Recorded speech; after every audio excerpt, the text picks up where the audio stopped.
Hello. Welcome to Graceful Grammar Lessons. This lesson will cover the words scent, scent and scent.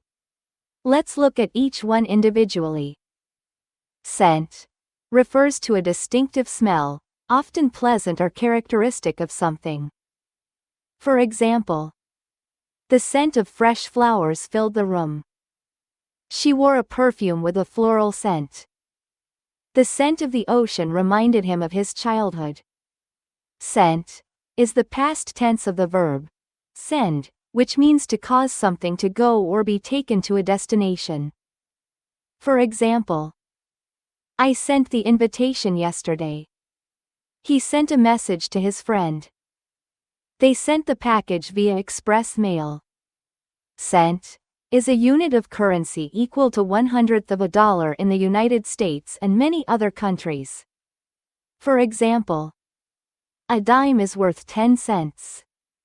She found 50 cents on the ground. The item costs $1.25. To summarize, scent relates to smell. Cent is the past form of send.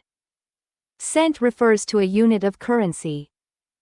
Don't forget to subscribe, share, comment, and hit that notification bell so you don't miss a lesson.